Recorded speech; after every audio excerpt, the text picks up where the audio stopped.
get George.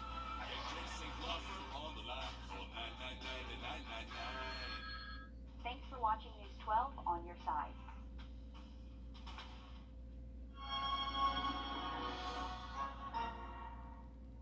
Closed captioning for News 12 is brought to you by Kenneth Nugent. From the station that's on your side, News 12, first at 5, continues. Students are back from spring break and local schools still face challenges getting them to and from school. Past year has been very hectic. The burnout rate is extremely high. We've told you before, our local counties have struggled to keep bus drivers staffed. Our Wrdw checks in on efforts to fix that staffing shortage, and he talks to a Richmond County driver who's been dealing with the problems firsthand. Will. Well, not too long ago, the Richmond County school system said that they were having a job fair on February 24th looking to hire more bus drivers. They said all you have to do is to go on the district's website. All you have to do is go to employment, scroll down to this link you see here, and then you can scroll down even more. Click on transportation, and then you can see all of the different jobs. You open up those jobs, and it shows you everything you need to know about what you should expect if you want to become a bus driver. Now, these are the numbers from our local counties back on December 8th. Aiken County is down to 28 now, open positions. Columbia County is down to 30, and in Richmond County, they say they have 20 open spots right now. That's up from 14 back in December. Anything above 10 is concerning for them, they say. I spoke with one bus driver in Richmond County who is still having issues with pay, long hours, and some of the working conditions have caused burnout with many of the drivers. He's sometimes running 3 or 4 routes to get kids to and from school. How long can I do this? I know some people that have been out there for 20, 25, 30 years, and I'm like, man, if it's been like this, and I'm going through, my first year experiencing some trauma like this, what could the other bus drivers who've been there twice as long as I have been going through? And coming up on News 12 at 6 o'clock, we're going to break down what the districts can do to ease some of this pressure of their bus drivers. Certainly a serious situation we'll keep tracking. Will, thanks so much. Let's head outside now for a live look at the Calhoun Expressway there in the Augusta Canal and check in with First Alert meteorologist Anthony Carpino on another nice day. I hope everybody had a chance to get outside and soak this in. Absolutely gorgeous out there, Richard. We had temperatures today making it into the low to mid 80s. Plenty of sunshine over the Augusta area right now, but the clouds in Mississippi, those are going to be drifting in our direction by the time we get through the day tomorrow. So outside of our station, absolutely beautiful out there. Temperatures are still into the middle 80s, right around 84 to 85 degrees here in Augusta, and sticking to those low to mid 80s around the CSRA. So some nice conditions out there. If you're going to be going out to the playground this evening, great conditions for that as well. We are going to be noticing those temperatures sticking to those low 80s and eventually cooling into the 70s as we get closer to about 8 o'clock this evening. As we go through tomorrow morning, we're going to dip down into the middle 50s, mid to upper 50s across much of the CSRA. We'll talk about the rain chances coming up on Thursday in just a few minutes. Anthony, thanks a lot. Some people living near the Calhoun Expressway say they've complained about stormwater damage issues for nearly 15 years, and the city has not addressed it. In Augusta Commission committee meetings today, people living on Ellis Street were back again to talk about flooding in their neighborhood. It's to the point now where they say they're worried the flooding is causing significant damage to their homes, including mold and shifting foundations, which insurance says they won't cover. The city engineering department acknowledges they haven't been cleaning the storm drain ditch as needed. Now they say it'll be added to a list of flooding hotspots so they can check it more regularly, but people living there say they'd like to see a whole new drainage system. So when the water floods out, it just go wherever it want to go. I don't know what was going on with the engineering department from the beginning, whoever built this thing back here. Well, the city does admit the area needs a new drainage system, but they say it'll be years before they have the money to do that. We're going to have much more of the story ahead on News 12 at 6 o'clock. Today, Georgia faith groups and voting organizations came together for a voting rights rally and march in Atlanta. More likely to be registered and to actually vote than black people. The president of that group says Georgia is ground zero for voter suppression. Sad news this evening. We're learning comedian Gilbert Gottfried has died. He was 67 years old. In their announcement, Gottfried's family said he died after a long illness. He was best known for his one-of-a-kind voice, which was on display in films including Beverly Hills Cop 2, Problem Child, and Look Who's Talking To. Of course, he was also the voice of the wise-cracking parrot Iago in Disney's iconic animated film. Such a Aladdin. career he had there. Yes. SRP Park hiring for the upcoming Green Jacket season. So if you're looking for a summer job, you can head to that job fair. It's coming up tomorrow. And they're looking to fill all sorts of positions, including food services, ground crews, clubhouse staff. The kids zone needs help. You have to be able to work all the home games plus some additional events. If you're interested, go to the SRP Park WOW Club between 4:30 and 7 tomorrow. Today, school system leaders in Georgia voted to keep the same tuition for Augusta University. That means tuition will stay the same for the third year in a row now. Plus, they will also drop the special institutional fee. That will save students anywhere from $170 to $544 per semester. Well, as we continue over the next couple of days, we're going to keep those warmer temperatures back to the 80s for your Wednesday, but the rain chances are going up starting Thursday. We'll talk about all those chances, including the Easter weekend, coming up in the full forecast. Time and temp. You and your kids invited to celebrate Easter at the Augusta Common this Friday. This is video of that Easter egg drop from back in 2017. Mayor Davis, the Augusta Deputy Fire Chief, they'll be there along with thousands of treat-filled Easter eggs, and you can see them get dropped from that ladder fire truck. So it's an amazing thing they do at the Common. They're going to have bounce houses, refreshments, other activities, and resources from 11 until 2. A good time at the Augusta Common Friday, hoping for good weather. Yes, and it's nice that we're talking about these events again because all of these events, or at least most of them, were scaled back and not happening because of COVID. But Anthony, a lot of things like the Masters, for example, going forward as usual. It's just nice to talk about things. It's like so great to be back to normal, and hopefully we're going to have some good weather for that event too. Friday does look to be a little bit more sunnier for that event, but we're going to be talking about the chance for rain increasing as we go throughout the week. Right now, nice and dry and sunny, absolutely gorgeous outside as we look over our station here at Riverwatch Parkway and I-20. Current temperature is right at 84. Dew points are in the 50s, so we're not talking about any humidity. Go out there and enjoy the nice sunny conditions and that warmer air. And if you're going outside later on this evening, we're going to stay in great shape. We're talking about lower 80s, continuing closer to 6 o'clock, and then dipping into the mid-70s by about 8 o'clock this evening. As the kids are going off to school tomorrow, we're talking about mid-upper 50s, so a cloudier and mild start to your Wednesday. And then we're going to be seeing some warmer temperatures continue as we go through tomorrow afternoon with highs right around 85 degrees for us here in Augusta, low to mid-80s around the rest of the CSRA, possibly a little bit cooler thanks to a little bit more cloud cover across the region. Now, the pollen levels will slowly but surely start to decrease as we go through the rest of this week. Our rain chances are going to be going up on Thursday and some isolated showers possible on Saturday and Sunday. That will help to continue to drop that pollen level, so you may not need the allergy medicine as much later on this week, but a cold front is going to work its way into the CSRA Thursday afternoon. This model doesn't do the best job of showing it. It's seen that chance for a few scattered showers there. The Storm Prediction Center does have us under a marginal risk for severe weather, but any strong to severe storms is definitely going to be on the more isolated side, and we have that chance for a few scattered showers as we get closer to Friday night into the day on Saturday, as well as on Easter Sunday. Temperatures, though, are going to be staying nice into the lower 80s to upper 70s. Overnight temperatures also staying into the 50s as well as the 60s. What's a chance for a few more showers come Monday? Thanks, Anthony. Starting things off with a bang. Tournament week may be over here in Augusta, but it is just getting started on Hilton Head Island. That's ahead. First to 5. The live eye I camera. want you to settle cheap. That's what they do. Making them pay up, that's what I do. Injured? Call the strong arm. It's Heritage Week on Hilton Head Island, and today was the first day patrons were allowed on that course for the whole week, and the tournament is back with no restrictions. First time since 2019. Does that sound familiar? Sure does. Jake Wallace joins us from Harbor Town, where everything is starting. Everyone from local leaders to the defending champion out here enjoying the perfect weather today, and starting this week's festivities with a bang. Literally. Members of the tournament committee took to the podium to speak about how special this tournament is, including Hilton Head Mayor John McCann. Hospitality is the number one thing. I hope you enjoy the whole week.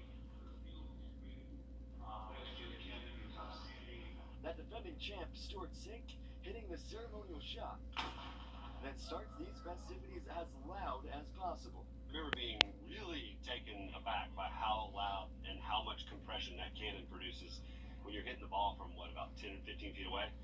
So I was ready for it this time. I had the earplugs, really screwed in. It's the third time he's done it at this tournament, whose economic impact to the area is clear. This event brings in over $100 million a year to the Low Country in terms of our economy, and it's just fantastic to see people from all over the world, not just the Low Country, but folks from all over the world here to watch some of the greatest golf our nation has to offer. Those people out in force for the opening ceremonies, something most speakers mentioned when they took to the podium. That ceremony and cannon truly starting off this tournament earlier today. But of course, we'll have coverage for you all week long. Reporting from Harbortown, Tyler Mannion, Great TV. And of course, we'll be keeping an eye on the 54th RBC Heritage this week. That cannon will get your attention, though. It will. It really will. It will. And you notice the jackets, of course, Augusta known for the green jacket. They're pretty interesting in the plaid jackets over there in Harbortown, too. You can see it from a mile away. You certainly Yeah. can. Yes. Plans to develop a spaceport in Georgia are moving forward. That's according to Site and then provide them at a lower cost than a bigger box brand can is super valuable for us. Southland Paper and Chemical, 1212 New Savannah Road in Augusta. Well, as you're heading out the door this evening, we're staying nice and comfortable, mid-upper 70s by about 8 o'clock this evening. Then we'll be dipping into the 60s. We'll notice some increasing cloud cover as we go through the rest of tonight and through the day tomorrow. But even with those clouds, we're going to stay on the warmer side, back to the low to mid-80s, about 85 degrees here in Augusta, and 83 to about 84 for most of the CS, all right. Then our attention is going to be turning to the chance for a few scattered showers and storms as we go through the afternoon on Thursday. A cold front's going to be moving through the region. This is going to give us the potential for a few heavier downpours, maybe a rumble of thunder as well, but we look drier on Friday, then the chance for some on and off showers on Saturday, as well as for Easter Sunday. So we're going to keep a close eye on that as we head over the next couple of days. Still some wiggle room with those rain chances for Easter weekend. This is a look at how much rainfall we could see by the end of the weekend, between about a quarter and about a half an inch across the CS. All right, so you take that over several days and not going to have to worry about any kind of flooding threat as we go through portions of this weekend. 80 degrees by about Friday, then we're going to stick to those lower 80s as we go through Saturday, and upper 70s possible on a Sunday. Sunday, the chance for those rain showers is going to be greatest later on into the afternoon and evening. So morning plans, heading off to church, Easter egg hunts, you're going to be good to go there. Anthony, thanks. Still to come, a mother shares the story of how her daughter was bullied at school. We're following an investigation into what happened there and how the school is responding. It's all ahead after a short break right here on News 12 at 6 o'clock.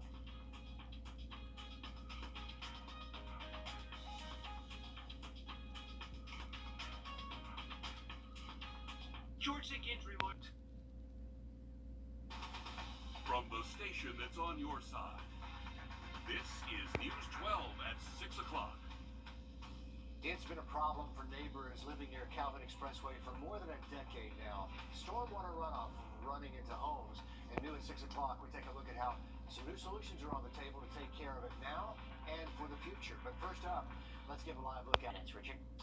The family of a murdered USC Aiken student is speaking out today after the man convicted of his death was sentenced to 45 years in prison. Chandler Mann pleading guilty yesterday to the death of Jeremiah Duncan. Maybe you remember Duncan was found shot in the head in a car on Gunner Road in Aiken County back in 2020. Mann was arrested a year later in 2021. We spoke with Duncan's mom, Judy, this afternoon, who says this verdict is bittersweet. You know, I lost my son that I love very much. I miss every day. And the sweet part of it is that the family received justice on yesterday. And, you know, we accept that. She says there is some closure knowing Mann will not be able to hurt anyone else. And tonight at 11, Craig Allison will have more from Mom and her mission to keep her son's memory alive. New today, our first look at the man charged in a shooting Sunday on Washington Road. 28-year-old Kelvin Taylor is in Richmond County custody, facing a number of charges. We first showed you this video from a News 12 viewer over the weekend. It shows the moments the shooting happened Sunday just before 6 o'clock right there at the intersection of Washington Road and Alexander Drive. Shots are fired, then a couple of cars speed right through the light. We're told Taylor was behind the wheel of the black car. Deputies say he got up to 110 miles per hour, firing shots at the silver car. Taylor telling deputies he thought the silver car was his girlfriend's that had been recently stolen. New at 6 o'clock, possible solutions to a long-time problem for neighbors on Ellis Street in downtown Augusta. Flooding and mold damaging homes because of problems with stormwater drainage right there coming off the Calhoun Expressway. Just in the last few hours, an engineer presenting short and long-term solutions to Augusta commissioners. Here's News 12's Kennedy Harris with why neighbors say change needs to happen now. For 15 years now, residents here on Ellis Street have dealt with the same flooding issues. It's gotten to the point where they're worried if the city doesn't fix it, they might lose their homes. But we're local taxpayers right here, and we expect more from the city. Louise Johnson lives just under the Calhoun Expressway. Her and her neighbors have an issue. It's not the noise from cars driving by, it's the water that runs down when it rains. So when the water floods out, it just go wherever it want to go. I don't know what was going on with the engineering department from the beginning, whoever built this thing back here. The old stormwater drainage system behind their homes doesn't hold water, and she says it's always filled with debris that the city doesn't clean out regularly. I could not walk on my front porch. That's how much water was in my front yard, and God knows in the back. Since every time it rains, it floods, their homes have suffered. Johnson says her insurance company won't cover the cost of repairs because they say it's the city's fault for poor drainage. Tuesday was her second time in commission within 2 months. Short-term solution is continuous cleaning up and maintenance of the drainage ditch. The engineering director told commissioners a new drainage system is needed, but it would cost $2 to $3 million they don't have right now. He suggested putting it in the next SPLOST package, which wouldn't be until after 2026. Commissioners said they'll look at other potential funding sources, but after at least 15 years of the same problem, Johnson just wants to see action before it's too late. Where is our help? I just don't understand it. In Augusta, Kennedy Harris, on your side. The city has added the neighborhood to its flooding hotspot list, and that means crews will be out there cleaning out the ditch more regularly, which should help with some of that flooding. They'll also look into financial assistance for those who have flood damage to their homes. Also in commission today, problems continue for affordable housing in Augusta. Irvine Towers, a low-income housing spot for seniors, desperately needs a renovation, an estimated $21 million renovation. A little under half of that is expected to come from state HUD funds, but they're not sure where they'll house seniors while those renovations are happening. In the meantime, tenants complaining to commissioners today that several maintenance requests, including heating issues, have gone unrepaired. Commissioners put HUD in the hot seat, saying it wasn't suitable and they need to work with the city to figure out a solution. Well, you're now able to carry a gun in Georgia without a concealed carry permit. Georgia Governor Brian Kemp signing the bill into law this afternoon at a gun store in Douglas County. More than 20 other states allow concealed weapons in public without a permit. Supporters call it constitutional carry. Under the old law, carrying a gun without a permit was a misdemeanor and you could face up to a $1,000 fine. Now, anyone considered a lawful weapons carrier can carry a concealed handgun everywhere licensed holders are allowed. It is the home stretch to summertime, but local school districts are dealing with the same problem we've seen all school year long, a lack of bus drivers leading to overcrowded buses, late routes, long hours for students, parents, and staff. News 12's Will Rio live in the studio now with where the districts say they stand now. Yeah, across the board, things seem to be moving in the right direction. Aiken and Columbia counties tell me they've seen success hiring, filling some of their open positions. But in Richmond County, numbers show more open positions than before. I talked to one man who steps up every day to fill the need of bus drivers. After nearly 10 years in the military, Christopher Mullins decided to fill a massive gap during the pandemic. The reason I started being a bus driver is actually because I noticed that Richmond County was asking so many people to come and, join the force. For almost the last year, he's buckled the seatbelt to get kids to and from school in Richmond County. Instead of being a part of the problem, let me be a part of the solution. It hasn't been easy for any driver. Past year has been very hectic. We don't don't have enough bus drivers. The burnout rate is extremely high. These are numbers from December 8th in Aiken, Columbia, and Richmond County. Aiken is down to 28 openings, and Columbia is down to 30. In Richmond County, they have 20 openings, which is up from 14 in December, but they hired 14 more people who are in training. I love it. However, the shortage that we're going through right now is it causes a burnout. It's long hours, not enough pay, and consistently having issues on their buses. I recently experienced some things on my bus as far as I found a loaded gun on my bus, 2 students were shot on my bus, as well as some students jumped another student on my bus. They say they hope that others in the community will take a moment to walk in their shoes one day. It's the difference of being able to hear about it, but you riding the bus and experiencing it is 2 totally separate different things. And I wish that people, especially the Board of Education members, will really get on board with coming and seeing what we do on a daily basis. And they say if you are interested in becoming a bus driver, all you have to do is go to the district's website. You simply go to the employment page. You can scroll down to this link right here. That'll take you to where you can find the transportation link. Then you scroll down once more, and you find all of the different positions that they do have open for bus drivers. You just click on bus driver right here, and it's going to run you through all of the different things you should know before wanting to become a bus driver and signing up. Richard? It does take some dedication to do that job. Thanks very much, Will. As we continue on through the next couple of days, we're going to be talking about the chance for showers going up as we get closer to Thursday and possibly lingering into the Easter weekend. Full forecast coming up just after the break. And it's not every day you're going to see a race between wiener dogs. A closer look at this one-of-a-kind event returning to Aiken this weekend when we come back on News 12 at 6 o'clock. Time. Future today. On your side means more now than it really ever has before. It means truth. Listening to your worries and issues. We make the calls, we do the digging, and bring you the truth of what's going on in our communities. It is one of the biggest fundraisers for the Aiken County Animal Shelter, and after 3 years, they are back. We're talking about Wolfstock, a day full of races and contests for shelter dogs and your own. The main event here is, of course, wiener dog racing. You can catch it this Saturday, Citizens Park in Aiken. Here's News 12's Wrdw with what we can expect. Release the wiener dogs. It is hysterical. It is so funny. After 3 years, the spectacle is coming back. Wolfstock. Organizers expect hundreds to come out for the contests, vendors, and racing. Some dogs will run to the finish line.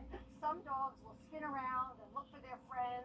Some dogs will just stop, and it is hysterical to watch them. Shake. Good boy. Ellie Jost is organizing the event. She says it's all for the Aiken County Animal Shelter. It's a chance to raise money and get some dogs out of the shelter. Hey, you want this one? You want this one? People get to see them in a different environment. People come here, the dogs are barking and they're jumping in their kennels. But when they see them out in a more natural kind of environment, they get to see their personalities a little bit better. Good boy. She says it makes a difference. Many dogs they bring to the event get adopted right there. They're ready, and it won't be long before we find out which wiener dog is the winner. Finally, it's here, so we're really excited. In Aiken, Will Bolt, on your side. And that event runs from 11 until 2 Saturday, Citizens Park in Aiken. There will be contests for all kinds of dogs, and yeah, you can even enter your own pet. Our own Meredith Anderson's going to be there as the MC. Sounds like a great afternoon of fun. Let's have a look outside now at our camp. All right, happening right now, we're going to take you live to the Columbia County Board of Education meeting where the Grovetown boys basketball team, they're being honored as we speak for their state championship win. Good for them, getting some recognition right there. The Greenbrier girls volleyball team won second place in their state championship. They're being honored at that same meeting as well. And we also saw celebrations for the Grovetown weightlifting team. So a lot of students being honored today right there in Columbia County at the Board of Education.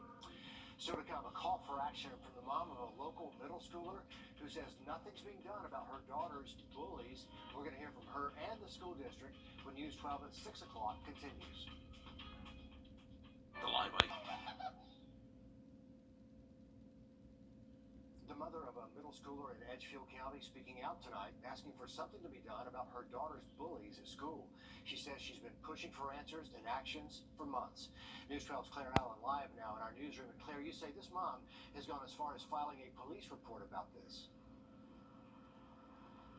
That's right, Richard. These documents filed with Edgefield County Sheriff's Office detail the recent bullying incident Krista Field's daughter says she experienced at Jet Middle School. According to this report, it all happened in the girls' bathroom, and Field says this is unacceptable. It's frustrating that something has to be done. One middle school parent is sharing her story about the way she says her daughter was treated at Jet Middle School in Edgefield County. It all started in February 2021.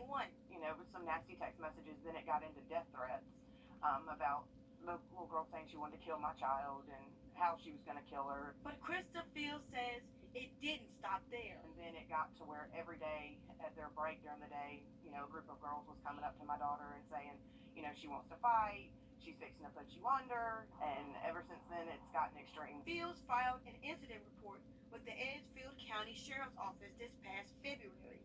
In it, she details what her daughter says happened. A group of girls threw wet paper towels and wet toilet paper on her while she was using the bathroom. She recorded a short video. Every kid deserves the right to go to school free of harm and not be fearful. And that's why I'm fighting. Field says after a psychological evaluation, her daughter started homebound schooling. She wants her daughter to feel safe. If they can't come to the administration, then they need to put somebody in place that these kids can come to. What they don't realize is right underneath their nose, these kids are suicidal. These kids are cutting themselves. They're withdrawing from friends and family. And we have to save our kids. The Edgefield County School District tells us it takes all incidents involving student safety and alleged bullying extremely seriously. And due to these student privacy laws, they are not at liberty to provide details regarding this incident. Certainly concern for parents and certainly serious situation for any kid who feels bullied, especially there in those middle school years. Claire, thanks for that. Deputies in Richmond County asking for your help finding this man accused of shooting a woman in downtown Augusta. Deputies tell us 27-year-old Desmond Swearinger is wanted for aggravated assault after they say he shot a woman on Broad Street just after midnight Thursday. If you have any information about the suspect, call deputies at the number here on the screen, 706-821-1080. Swearinger is considered armed and dangerous. Growing our local cyber force, that is the goal for Army recruiters traveling to schools across the river region this week.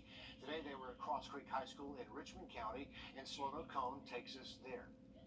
A lot of our students don't get to see things like this, get to see the cyber side of it or the satellites or, any of the science and technology need to be met here in our local area. Get our students excited about learning. That's what we're really into. Because we are the home of cybersecurity, and the Army is working to keep our students local. I was once one of these kids out here. I'm from Augusta, Georgia, so I know for a fact that by me joining the military, this helped me out a lot.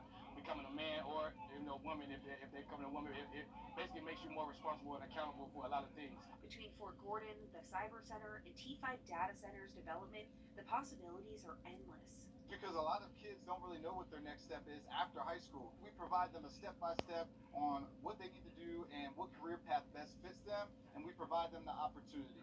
So they brought out a bunch of equipment from satellites to hard drives and even a wrecker, explaining to upperclassmen what they can expect for their next step. Columbia County and Richmond County, we probably produce more cyber students and soldiers entering the Army than any other place in the country. So they say it's important for them to be involved in our community because our youth impacted the most. At Cross Creek, Sloan Cone, on your side. Some cutting-edge careers right there. Recruiters will be at North Augusta High tomorrow and then Lakeside on Friday. There are more than 80 jobs and bonuses for signing. We're going to link you to more information on our website if you're interested. That's wrdw.com. As we go over the next couple of days, though.